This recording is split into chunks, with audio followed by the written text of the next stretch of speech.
Olá, boa noite. 9 pessoas foram feitas reféns na manhã de hoje durante uma tentativa de assalto a um escritório jurídico no centro da capital. Após 2 horas de negociação, os assaltantes se renderam e as vítimas foram liberadas. Foi nessa área, no centro de Manaus, onde funcionam clínicas e escritórios, que os bandidos agiram. O alvo dos criminosos foi um escritório de contabilidade que funciona no mesmo prédio do Consulado de Honduras, na capital. Com informações privilegiadas e armados, os criminosos entraram em ação. O que eles não esperavam era a chegada da polícia militar, que frustrou a tentativa de assalto. O sistema de segurança se movimentou para fazer o gerenciamento da ocorrência. O prédio foi cercado em seguida. Sem conseguir fugir, os bandidos fizeram reféns dentro do escritório. Os momentos eram de muita tensão no local. Com a chegada da imprensa e também do presidente da Comissão de Direitos Humanos da OAB, as vítimas começaram a ser liberadas. Os assaltantes, que eram bastante violentos, queriam o dinheiro que seria destinado para o pagamento dos funcionários. Após a negociação com a polícia militar, os bandidos se entregaram. A ação dos criminosos durou cerca de 2 horas. Segundo a polícia, foram 2 bandidos que fizeram 9 reféns. A ordem teria partido de dentro do presídio. Ainda muito abalado, o empresário Iconso contou o que ele soube. Ele declarou, o ladrão-chefe, que recebeu informação dentro da penitenciária de um amigo dele que telefonou a ele dizendo que hoje teria 40 mil reais e ele poderia assaltar. O SAMU foi acionado para atender 2 vítimas que ficaram feridas na cabeça, possivelmente por coronhadas. Durante a ação dos assaltantes, tiros foram disparados dentro do escritório. Os estilhaços de vidro se espalharam pelo chão. Um homem foi preso em Manaus durante uma operação de combate à pedofilia deflagrada pela Polícia Federal em vários estados, além do Distrito Federal. Orestes Litaif. Os 31 mandados de prisão e 50 de busca e apreensão foram cumpridos no Amazonas e em outros 12 estados, mais no Distrito Federal. A operação da Polícia Federal, batizada como Moicano, combate o compartilhamento de arquivos com imagens de abuso sexual de crianças e adolescentes na internet. As investigações começaram em abril do ano passado, após a prisão de um homem em São Paulo. De acordo com a PF, o suspeito, conhecido apenas como Moicano, era um dos responsáveis pelo compartilhamento do material em grupos na internet. Aqui em Manaus, a PF cumpriu 4 mandados, sendo 3 de busca e apreensão e 1 mandado de prisão. A operação aconteceu em 3 bairros aqui da capital, Colônia Terra Nova, Japim e São Jorge. A PF não divulgou a identidade da pessoa presa aqui em Manaus. Orestes Litaif para o Band Cidade.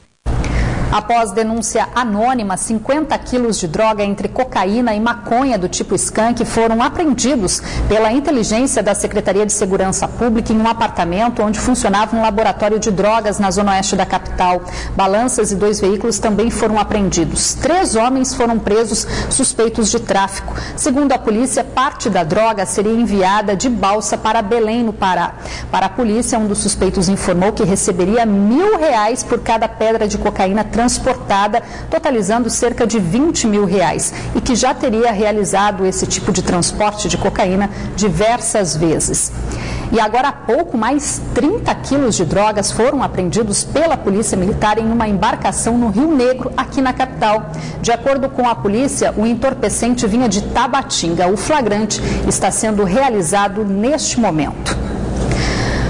Um foragido da Justiça foi preso nesta segunda-feira no momento que tentava aplicar mais um golpe em uma financeira no centro de Manaus. O estelionatário foi identificado após os funcionários desconfiarem do suspeito, chamando a polícia.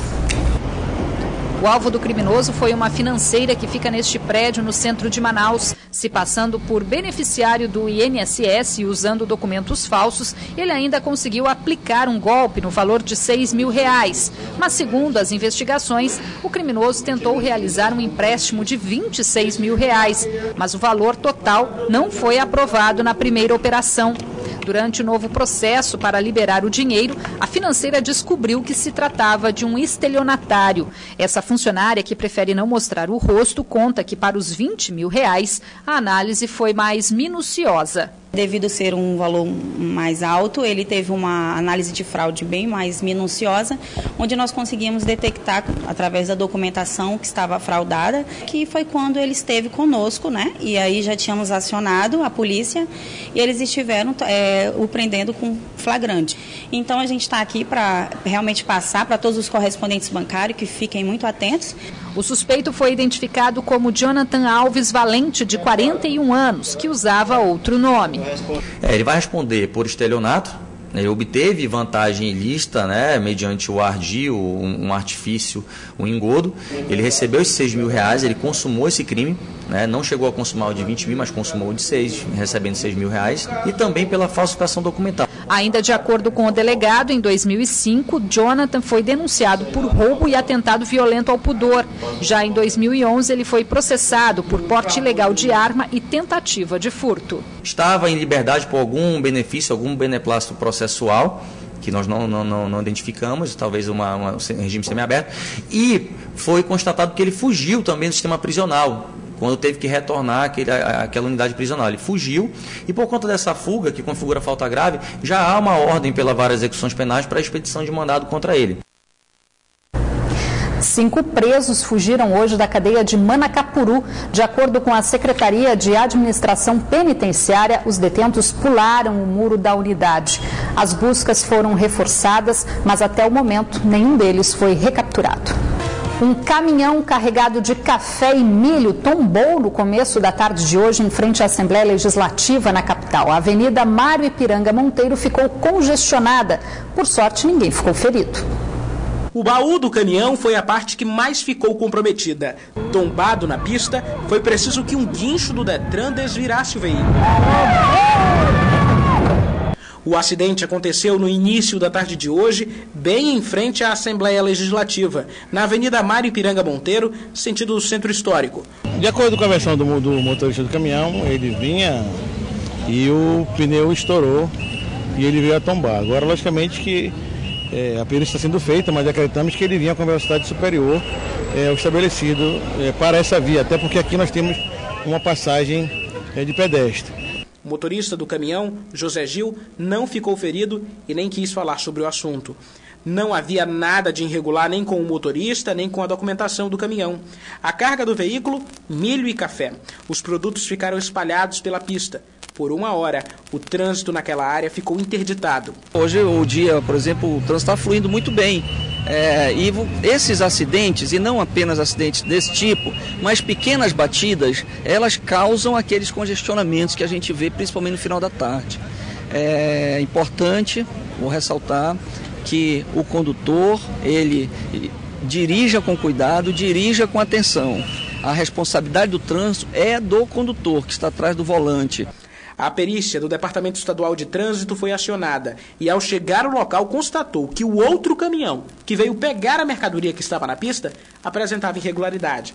Para-brisa trincado, multa grave, R$ 127 e mais 5 pontos na carteira, além do veículo, que também foi apreendido. Então nós temos que pensar e repensar o horário de circulação desses veículos na cidade, porque a população não aguenta mais todos os dias ter notícia de acidentes com carros pesados, tombamento de carretas, e a população fica em pânico. E muitos circulam em péssimas condições mesmo, visivelmente. A partir da meia-noite desta quarta-feira, viajar de ônibus para fora do estado e do país vai ficar mais caro. A boa notícia é que durante o mês de julho, quando aumenta o movimento na rodoviária aqui de Manaus por conta das férias escolares, muitas empresas estão aproveitando para compensar o aumento com descontos. A notícia do aumento nas passagens de ônibus interestaduais e dos que fazem rotas internacionais desagradou os usuários. Pior que é, né? Só aumenta, né? O trabalhador tem que se esforçar. Aí tem que trabalhar dia e noite para poder sobreviver, né? Porque senão, vamos ver, né? Como é que fica, né? O negócio tá feio. De acordo com a Agência Nacional de Transportes Terrestres, a ANTT, o reajuste é de pouco mais de 7%. A gente sofre, mas tem que aguentar. O que tem que aumento para nós é no salário, meu amigo. A partir da meia-noite desta quarta-feira, as empresas já estarão autorizadas a cobrar os valores com o aumento. O reajuste atualiza os custos com as despesas na prestação dos serviços do transporte rodoviário de passageiros. Os valores dos bilhetes ainda sofrem encargos de ICMS e taxas de embarque. Para esse radialista, fica até difícil planejar um passeio de férias. Alguns aceitam e outros não aceitam porque esse aumento abusivo, né? Absurdo. A concorrência nas vendas de passagens é acirrada na rodoviária de Manaus. Algumas empresas estão com promoção no bilhete para Boa Vista em Roraima no valor de R$ 70. Nesta companhia, o agente fiscal garante que a promoção continua no mês de julho. Ela está válida somente para o mês 7 de julho e ela vai acabar. Hoje, uma passagem com valor normal para Boa Vista não sai por menos de R$ 130. Rita não perdeu tempo e garantiu o bilhete mais barato. Então, toda economia é bem-vinda. Então, quando tem um reajuste desse, a gente já fica um pouquinho apreensivo. Qual vai ser esse reajuste? Até onde vai subir? Qual vai ser a diferença? Mas eu, graças a Deus, consegui comprar, que eu estava nessa expectativa. Mais um reajuste, né? Professores e técnicos da Universidade Federal do Amazonas realizaram mais um ato público na manhã de hoje aqui na capital. A categoria que está em greve há pouco mais de um mês cobra melhores condições de trabalho e plano de carreira para os servidores. O ato realizado na entrada do campus universitário da UFAM foi uma resposta contra a proposta de 21,3% apresentada pelo Ministério do Planejamento na semana passada para serem pagos em 4 anos a partir de 2016. Isso não é uma proposta, isso é um insulto, porque a nossa pauta, não é? Se ela contempla a reposição salarial, isso é a partir de uma reestruturação da nossa carreira, né? Ainda de acordo com o presidente da ADUA, uma reunião está prevista para a próxima sexta-feira para definir a paralisação do calendário acadêmico. Vai haver uma reunião do CONSUNE, que é o Conselho Universitário, né, para deliberar sobre a suspensão do calendário, né? Que a UFAM não tem como desconhecer, né, que uma parcela, a maioria dos professores está em greve e ela não pode trabalhar com 2 calendários, né? Seria instaurar na universidade o caos administrativo. Vamos agora conferir a previsão do tempo para esta quarta-feira aqui na capital e também no interior.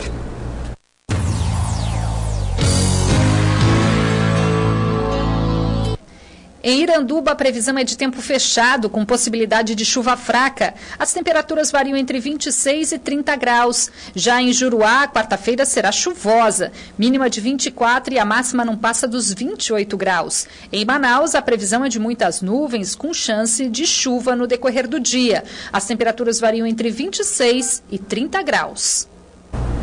O governador do estado sancionou hoje uma nova lei de licenciamento ambiental que permite ao IPAAM expedir licenças com mais celeridade para as obras que precisam de liberação de órgãos federais.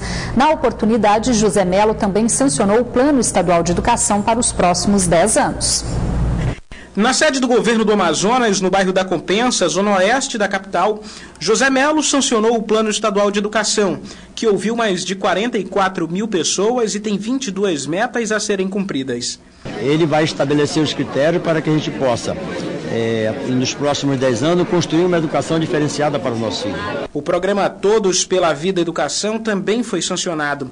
Ele prevê o repasse de verbas para que as associações de pais e mestres e comunitários das 560 escolas do estado decidam onde aplicar o dinheiro. A nossa ideia dentro do primeiro ano, da primeira aplicação até o último dia, fechando um ano, de 40 milhões de reais.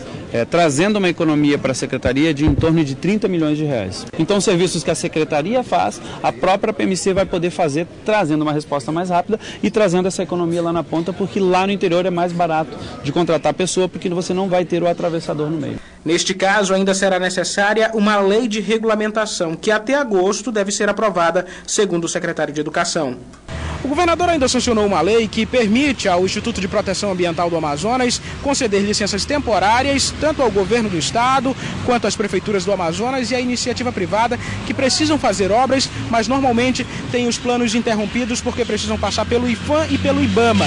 Normalmente esses dois órgãos demoram a expedir essas licenças, o que atrasa as obras. É o que aconteceu em uma das obras do próprio governo do estado, que há 3 anos está parada e apenas 17 quilômetros foram concluídos. Portanto, agora nós não vamos mais passar por aquele constrangimento de estarmos aí há 3 anos com recurso em caixa e com as máquinas todas mobilizadas. Estamos aí há 3 anos e conseguimos fazer apenas 17 quilômetros da M070, que liga Manacapuru, exatamente porque não tínhamos o licenciamento do IPHAN. O governador ainda falou sobre a paralisação dos servidores da SUFRAMA, que vem impactando a indústria, comércio e a arrecadação. Houve uma decisão do juiz federal determinando que os fiscais da Secretaria de Fazenda pudessem cumprir o papel de licenciamento das mercadorias, que era prerrogativa apenas dos fiscais da SUFRAMA. Depois essa decisão ela foi revogada. A decisão dele não exclui que os nossos fiscais da Secretaria de Fazenda continuem também trabalhando no licenciamento. Ele apenas determinou que um percentual de fiscais da SUFRAMA volte ao trabalho. Durante a sessão do Pleno do Tribunal de Justiça do Amazonas na manhã de hoje, os desembargadores derrubaram a lei municipal que regulamentava o estacionamento fracionado na capital. A Câmara Municipal promete recorrer da decisão. A lei do estacionamento fracionado voltou à pauta do Tribunal de Justiça do Amazonas na manhã de hoje. Ao todo, foram 11 votos pela procedência da ação direta de inconstitucionalidade, que era contra a lei municipal, e 5 pela improcedência da ADIM. A ação foi movida pela Associação Brasileira dos Shopping Centers e argumenta que não é de competência do município legislar sobre matéria que trata do direito do consumidor. E esse também foi o entendimento da maioria dos desembargadores. Desde que entrou em vigor em setembro de 2013, a lei do estacionamento fracionado, que regulamenta a cobrança de acordo com a permanência do motorista nos centros de compras, sempre foi alvo de ações na Justiça. Por meio de nota, o presidente da Câmara Municipal de Manaus, vereador Wilker Barreto, autor da lei, informou que respeita a decisão dos magistrados, mas que a Procuradoria deve recorrer da decisão assim que a Câmara for notificada. Outros 30 profissionais do programa Mais Médicos vão reforçar o atendimento à saúde em 12 municípios do interior do estado. A apresentação dos novos médicos esta tarde foi o último compromisso de Wilson Alecrim como secretário de saúde do estado. A partir de amanhã, quem assume o comando da pasta é o médico Pedro Elias. Daniel Aparecido passou 7 anos morando e estudando medicina em Havana, em Cuba.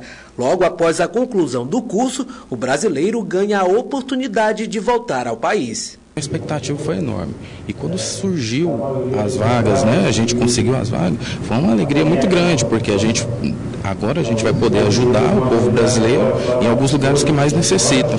Com o ticuna Tobias Pereira também não foi diferente. Fazer intercâmbio em Cuba e depois voltar para trabalhar na região em que nasceu é motivo de alegria. E vou trabalhar no meu município, e quero, oferecer esse conhecimento que a gente tem para colocar na prática. Assim como Tobias e Daniel, outros 28 médicos integram a partir de hoje o programa Mais Médicos, onde os profissionais fazem os primeiros atendimentos básicos na rede pública de saúde. Os 30 profissionais vão ser distribuídos em 12 municípios do interior do Amazonas, entre eles Santa Isabel do Rio Negro, Silves e Tefé. Ou seja, com isso, nós temos médico agora nas comunidades, onde antes o médico era esporádico. E o que é mais importante, esses médicos do programa, eles só trabalham no município para onde eles estão designados durante os 5 dias da semana, de segunda a sexta, e não se ausentam de lá para trabalhar em outro lugar. Esse foi o último ato oficial de Wilson Alecrim à frente da Secretaria Estadual de Saúde, já que na semana passada ele pediu a exoneração do cargo. Alecrim destacou os avanços do Amazonas na medicina e resumiu sua passagem à frente da pasta. Nesta última etapa eu completei 5 anos agora, com mais 4 da anterior, 9 nesses últimos anos aí, o que possibilitou que com os governadores da época com os quais eu trabalhei, com o Eduardo, com o Omar e com o Melo, nós pudéssemos ter traçado um grande programa de saúde para o Amazonas, olhando também o interior. Ou seja, hoje o interior, cada município tem seu hospital, desses 61 do interior, 42 têm hospitais novos, todos equipados. Com a saída de Wilson Alecrim, quem assume a Suzam a partir de amanhã é o médico Pedro Elias de Souza, que nos últimos 6 anos esteve à frente do Hospital Francisca Mendes. Nós precisamos manter a qualidade do atendimento ao usuário. Acho que jamais podemos nos afastar dessa meta, ela é prioritária. O que precisa ser feito nesse replanejamento, digamos assim, será feito. Nós estamos trabalhando já com os outros setores do governo e tenho certeza que o usuário do sistema, o usuário do SUS, o usuário do Sistema Público de Saúde do Amazonas pode ficar tranquilo que o governador José Melo tem isto como meta e nós haveremos de mantê-lo. A posse do novo secretário da Suzam está marcada para amanhã, às 10 horas da manhã, na sede do governo do Amazonas. Agora o esporte. Começou hoje a 6ª edição da Taça Vila Olímpica de Handebol. O torneio reúne cerca de 27 equipes em diversas categorias da capital e do interior. Já na abertura, os atletas provaram que a disputa será acirrada. Talento é o que não falta por aqui para marcar muitos gols. O torneio é realizado na quadra da Vila Olímpica e conta com a participação de 27 equipes da capital e do interior nas categorias masculino, feminino, infantil e juvenil. Temos 5 equipes do interior e mais 5 equipes de Boa Vista que vão participar dessa edição. Essas 2 jogadoras do 7 João Braga estrearam com vitória no primeiro dia da competição e comemoram o bom desempenho. É a primeira vez que a gente vence esse time. A equipe feminina do Nova Vida, tetracampeã do torneio, também estreou com vitória. Mas, segundo o técnico, é preciso foco até o fim da competição para tentar levantar mais uma taça. Já temos 13 anos de casa do projeto e já trouxe bons frutos a nível nacional. A gente está aqui também em busca, né? Se der bobeira, a gente leva, se não... Os jogos seguem até sexta-feira e a entrada é gratuita. E o Band Cidade de hoje fica por aqui, mas você pode rever esta edição na internet. Acesse band.com.br/Amazonas. E você também pode acompanhar a nossa programação pelo Facebook. Acesse facebook.com/BandAmazonas e curta a nossa fanpage. Você acompanha na sequência a propaganda política obrigatória e logo depois as notícias do Brasil e do mundo no Jornal da Band. Obrigada pela sua companhia. A gente volta a se encontrar amanhã, um pouquinho mais cedo. Amanhã, quarta-feira, dia de futebol aqui na Band. Então o Band Cidade será exibido 5:50 da noite. Até lá!